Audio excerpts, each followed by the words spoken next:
Okay, Keanu Reeves, I'll date you. Yeah. So I got my medicine in my tongue right now. So I'm gonna sound kind of dumb making this video. I know you're not supposed to do this while taking Suboxone or Subutex, but you know what? To each their own, okay? You only really get like 10% of it anyways. Maybe this is a bad time to make a video, but I want to talk to you guys about something. First, a lot of things actually. You know what? Fuck this. Do it again after. So first of all, don't mind my teeth. I have to go to the dentist. I went to First Advantage Dental, and they put white fillings in, and they all turned yellow and fell out. So I called them and was like, hey, I got these fillings put in, and you guys kind of like jacked up my mouth. Is there any way you could fix it? And they were like, no, because we don't take your insurance anymore, which is whatever. So I'm hoping that I want to show you guys, but no. Well, first of all, I have a dead one in the back, and then see the yellow in the middle? That's where the filling was. They put a filling on both sides, and then up here there's a hole, here there's a hole, and here there's a hole where all the fillings fell out. So I'm a little frustrated about that. Also, I have been getting comments that you guys want some updates, so here I am. First of all, somebody, dude, I don't even know where to start. Okay, so somebody left a comment yesterday to see if I had any comments about the recent video put out about Arlie, and to that I say nothing, because I think after all this time, I think I've been covering the mic that whole time, but I think after all of this time, her family just needs to be left alone. Like, you know what I mean? Like, and for him to even use gnarly instead of her name, it just like draws more attention to her channel, which draws more drama, and you know, her daughter sees this stuff, and it's just kind of a mess. And so I think that should be left alone. He said that friends and family have reached out to him, and said that it's not his fault. I highly doubt that, because I reached out to him a while ago because her father wanted to talk to him, and he did not care at all. So, I mean, at this point, they probably don't want anything to do with any of that anymore. They just want to take care of the little girl and, you know, try and cope the best way that they can. Moving forward, let's talk about Trisha Paytas. So she definitely lost her shit, if anybody has been seeing that. I watched the pizza video, and what was shocking to me is that she murdered her hair extensions. Like, murdered them. And she should go to jail for that. That's like a crime against, like, humanity. Oh, this is the place that put Trevor in jail, and then it mysteriously burned down 2 months later. Anyways, so let's see. What else is going on? Okay, so this is something I kind of want to talk to you guys about. When I was on methadone, I thought I would never get off of it. Ever. I was like, there's no way. Like, I can't deal with the withdrawal. And then I did get off of it. And I started Subutex, which sucks, by the way. And today I'm going to switch from Subutex to Suboxone, like regular, because they're like, this is like what I just spit out. Like, this is like 1/2 of the pill, and it's just disgusting. It's like so much easier to take a regular Suboxone. I still feel like shit, still withdrawing. Suboxone helps a little bit. I got like super clammy hands and feet all the time. I gotta sleep with the air conditioner on. Oh, and I got evicted. So let's get into that. Yesterday, okay, so no, actually, let's rewind a little bit. So when I told my landlord that I was pregnant, she decided that she wanted to increase the rent. Totally fine. I understand. Like, When I first moved here, it was just me and my cat, and now it's more than that, and they're almost 70 and they just want peace in their home and on their property. Whatever, understandable. What's not understandable is that when I pay the rent, which I've always done on time, 2 days later, she brought me into her house and said that I was being evicted because of my history that she found out about. That was years ago. And she said that I had like 30 days to find another place, and like, it's not like I did anything wrong in this apartment. Everything's fine. It's not like the last apartment where it was a shit show and like the cops were always there because of Trevor and all this. Like, it was actually, it's been quiet. She said I was like a perfect tenant. I didn't bother them. They didn't bother me. I paid the bills on time, whatever. But they said now that they've seen that, they don't feel comfortable on their own property anymore. And I have to respect that. Because if I was a landlord and I was renting to somebody and I thought they were somebody, and then I found out they had a totally different past, I probably would feel the same way. So I can't really hate on that. But what does suck is that I got a letter in the mail like about a month ago saying that I was finally approved and ready to go for like Section 8 housing and like help for people with disability, and I turned it down because I was here. So I went back online yesterday to reapply, and the applications are closed because they're too full. So there's that. But I think we're going to be moving back to his grandfather's house, which is a really beautiful house, and it's right on the lake, and it's like really nice. And so maybe it's a sign, like, to just get the hell out of here anyways. Start over. And I was actually thinking, like, maybe I should change my name legally so that I don't have to keep running into this problem. I don't know if I could because of my record. They might, I don't know. But so that's what's been going on. I'm still in bed. I've been in bed since I got off methadone, pretty much. Okay, more information. So, in the beginning of the pregnancy, I was on lithium, right? All the other meds, apparently, like, were fine. I stopped taking all of my meds, except the lithium, because I was like, it's my psych med, I need it, and nobody told me I couldn't take it. Like, in the first 2 appointments I went to, nobody said anything, and they knew what medications I was on.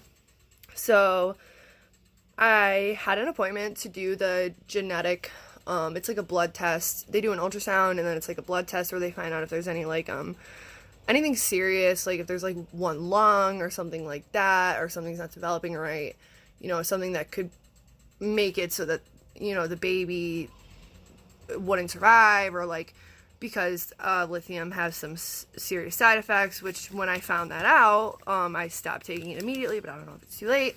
So they ended up calling me, the OBGYN, and they said, we need to move up your appointment for the testing. And I was like, okay. And they were like, you're going to go to this different office, but it's out of the same, like, branch. And they were like, make sure you go to the full bladder, and blah, blah, blah, blah, blah.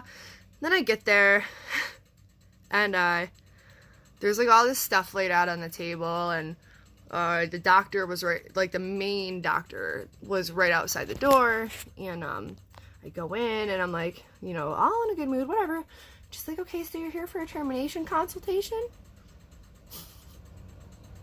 Yo, I lost my shit. I was like, how in the hell did this get lost in translation? And how did this end up this way? And she's like, no, this is why you're here. And I was like, no, this is not why I'm here. And she's like, well, this is what the paper says. I was like, I don't fucking care what the paper says. Like, I don't care what your notes say. I'm telling you right now as a patient, that's not why I'm here.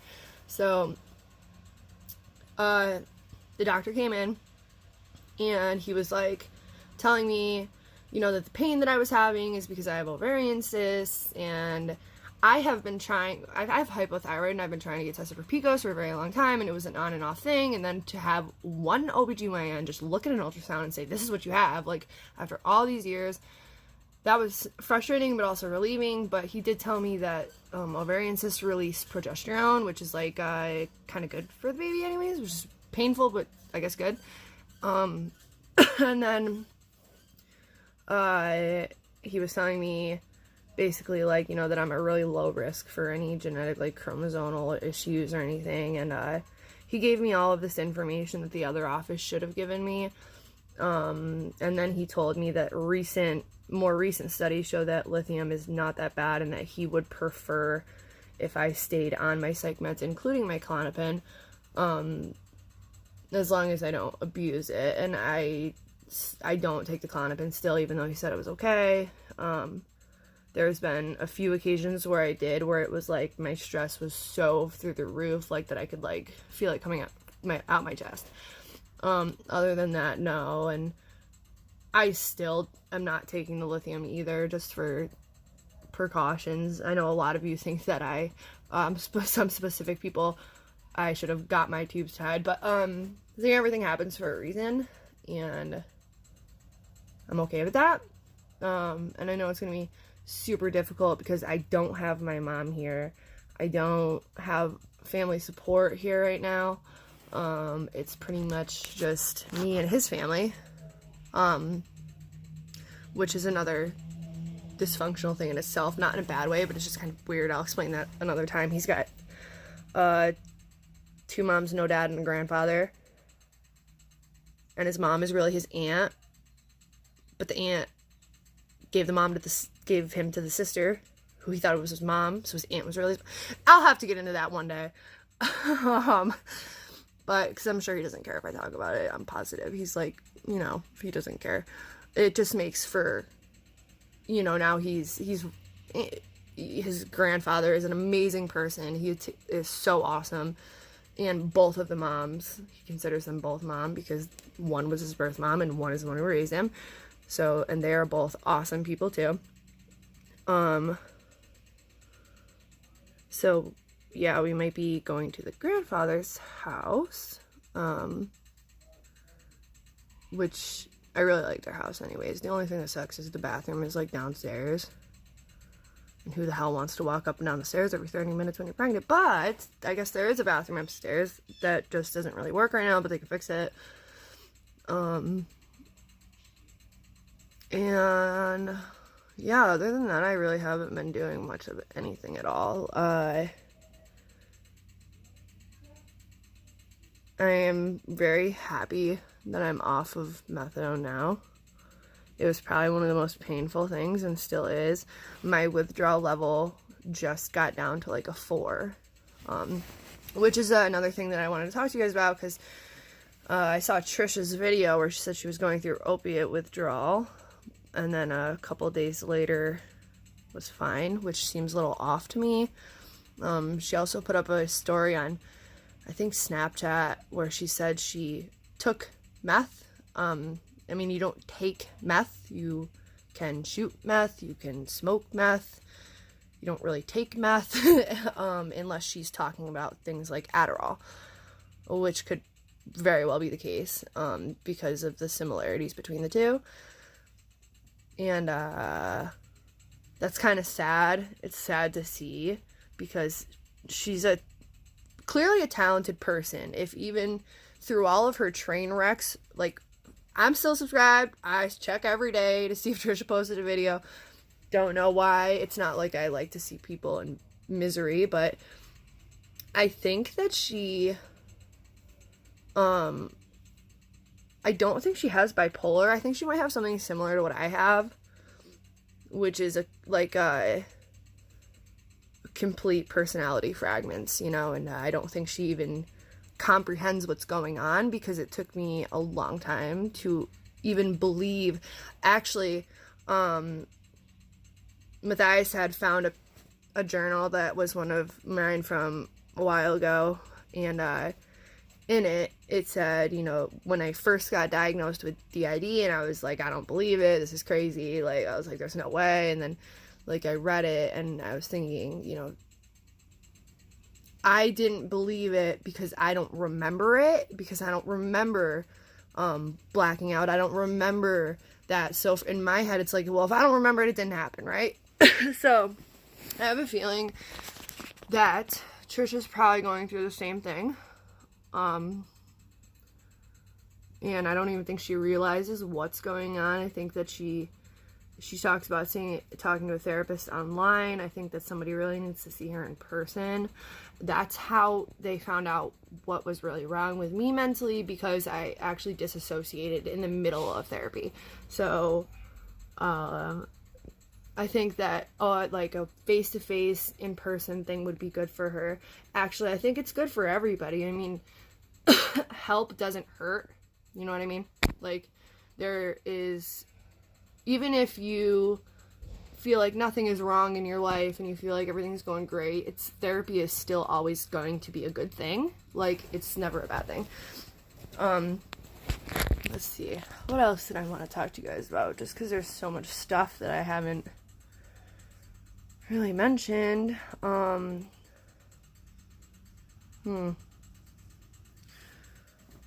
don't really know. I'm breaking out like super bad. I don't know if it's from like the hormones and stuff, like but you know what like another thing I learned, and if you guys want me to like touch any more on any of these specific things, like, and talk to you guys about it, just let me know. But another thing, like a major change that I made after getting off methadone was my tolerance for bullshit.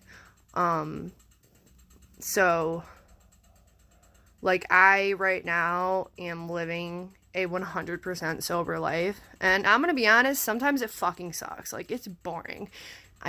Sometimes I miss it, but never enough to the point where I'd go back to it. Because yeah, no.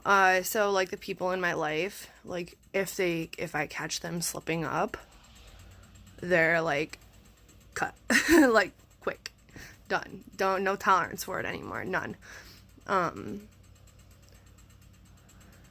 having a internal issue right now with Matthias, because he's about to be put on a medication that's a narcotic, Adderall, whatever, so let's just say it. And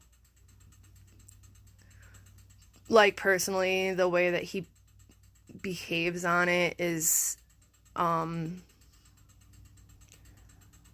not the way it's supposed to work, which means that he probably does not have ADHD, and I know deep down he probably just wants it because, I mean, if anyone's taking Adderall, you know, like, it gives you the motivation to do things. And I think that, like, in his situation, he needs to find a way to motivate himself to do things without medication. Maybe I'm wrong, maybe he needs it, but he does bug the shit out of me when he's on it. So I can't even deal. He tried it recently and drove me insane for 3 days, to the point where I was like, dude, you gotta fucking go. Like, and that's what I mean by no tolerance. I was like, you gotta go. Like, out. Go. Now. Bye. See ya. Sarna. Like, don't care. Bye. And he left, and, you know, we ended up making up after some serious arguments and trying to... Now, like, where I stand with this is, first of all, I'm a lot older than him, and I try to remind myself, like, how I was when I was 22, and how my brain worked. And, you know, one of the problems that we're having is he got a script for Depakote, and he's telling me that he doesn't want to try it because he had adverse effects from, like, antidepressants and stuff a while ago. And I tried to explain to him, like, you know, when you're using, your brain chemistry is different. It's not going to work the same. If you're not using, it could, for example, when I first got on lithium a long time ago, it did not work for me at all. It did not work. I was shaky. I was a mess. I was sick. This time, I tried it again. Lifesaver. Like, lifesaver. So, it's just the willingness to, and that's how I know that it's the addict part still, you know, that makes you think, you know, I don't want this, all I need is benzos, or all I need is, you know what I mean? And it's just, why not just go and let the doctor decide for you, pretty much, you know, like, I'm not a therapist, he's not a therapist, and I just think that I wish that he would give the Depakote a chance. I don't think he's going to, but that's something he's going to have to figure out on his own. I had to figure it out on my own, so my nails are really dirty right now too, sorry. So yeah, but with that being said, that doesn't mean that he is in active addiction right now. That doesn't mean he's a bad person. He goes to groups every morning and he comes home not empty-handed. He comes home with papers and notes that he writes down. So he's actually trying, and I applaud him for that. But I wish that he would apply what he learns. Like, it's almost like, and I know it's hard because, like, you go to groups, you learn a lot, you feel like, oh wow, like, this is great, but then you don't actually apply it to your real life.